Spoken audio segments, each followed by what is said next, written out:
With the shell in place, it was time to work on the two things I was sorely missing over the winter. A comfy bed. My airbed popped. And heat. It's -1 tonight.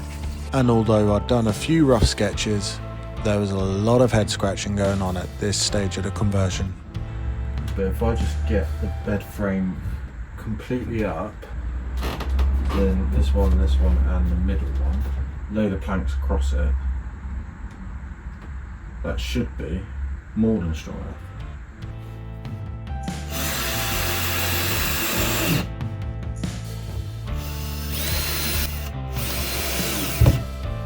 I feel like this works. Really, look at that. Not trusting the 3 cross beams to hold up my heavy arse, thought I'd add a few legs to the bed as well.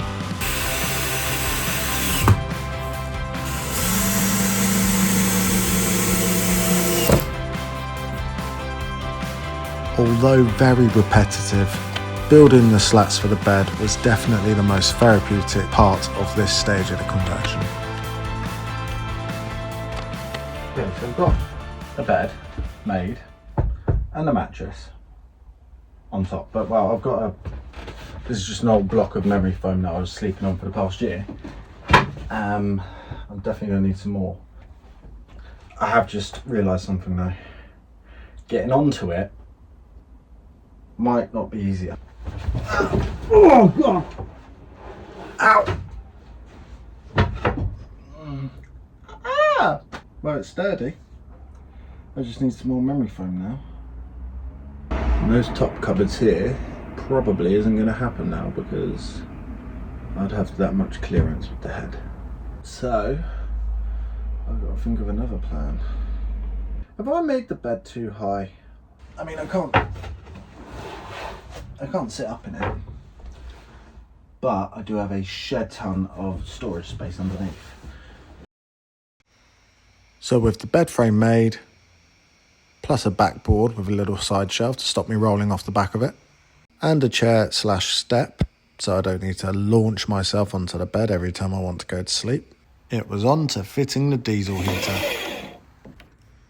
First step, thread the fuel line through the jerry can and attach the jerry can to the van.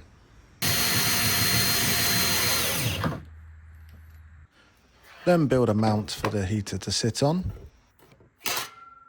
and the chair for the heater to sit in.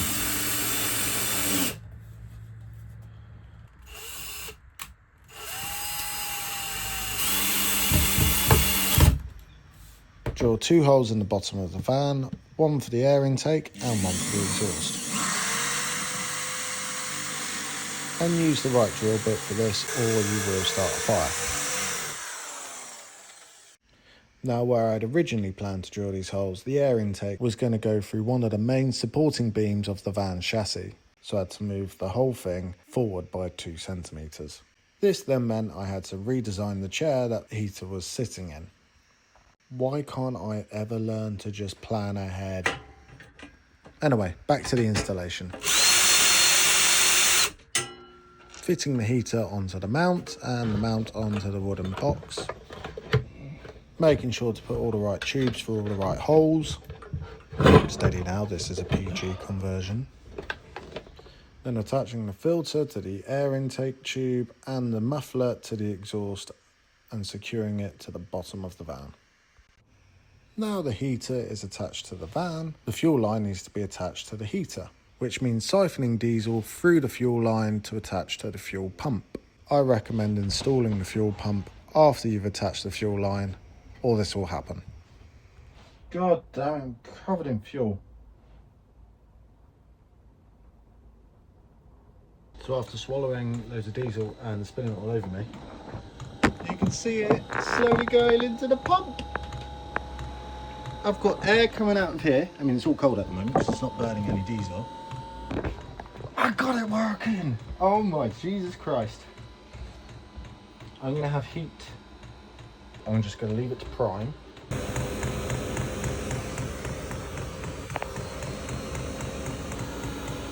warm air. I've got warm air. All that's left to do is to finish the chair off with a folding lid and to attach the control panel to the wall. Heating finished. Now all that's left to do is connect some lights to some light switches and wire in a plug. Should be nice and simple. First, cut a hole in the wall by the door for the light switch. And 2 holes in the wall by the bed, one for the plug socket and one for the other light switch.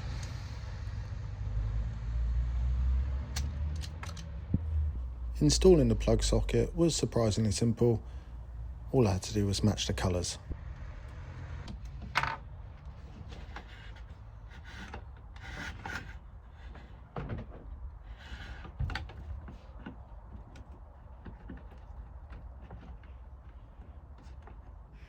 And then connect it all up to the battery system under the bed.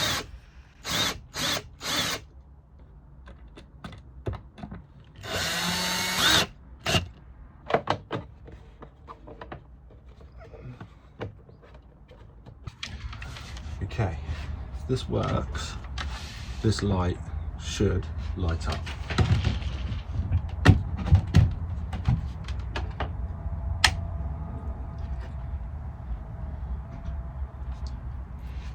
It's worked! A lot of touchy. If wiring the plug socket was easy, trying to get one light operated by 2 different switches was on a whole different level. 2 light switches. One there and one over there. It's been hell.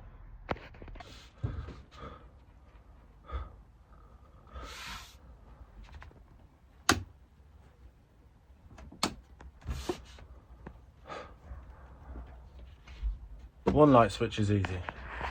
The other one by the other door, that was difficult. That took me about 5 bloody hours. This orange wire here is all I have left of 25 meters. All to install what is actually a partially broken light. So I have to replace these, but that's fine. I wanted to replace it anyway. 5 hours, 25 meters of wiring, and a whole lot of frustration. But I'm pretty happy with that. We've got a plug and light switches now. Right, I'm shattered. I am going to stop for the day. Until tomorrow. But just to prove that this one does work,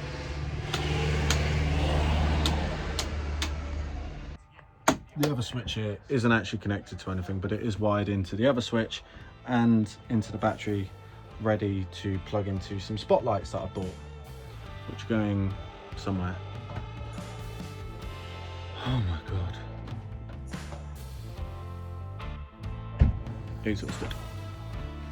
It didn't matter how exhausted I was, a 6 AM wake up call got me installing the new strip LED lights in the ceiling, and to make it slightly more bougie, along the shelf at the back of the bed. So this is the last full day I can work on the van until having to go back to work. Not just because I run out of money, but I've also run out of annual leave. After today, there's just an awful lot of long weekends left to finish this off.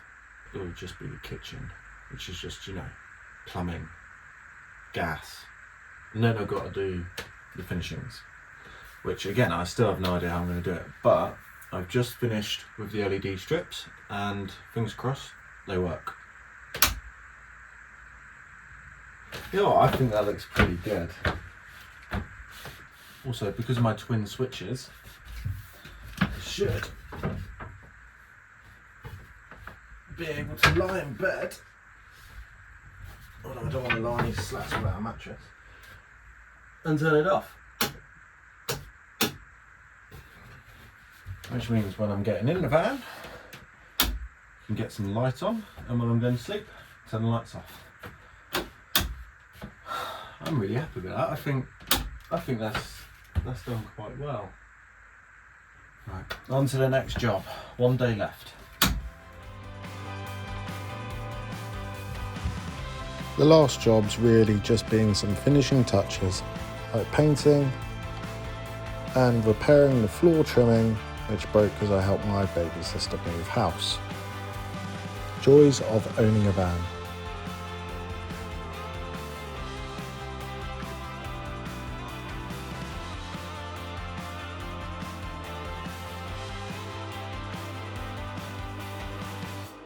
That is not as much space as I thought I'd have. I mean, I've got arthritic hips because I'm, 32. I can't exactly run and jump, can I? Ow. Alright. Just to figure out. Ruining the video!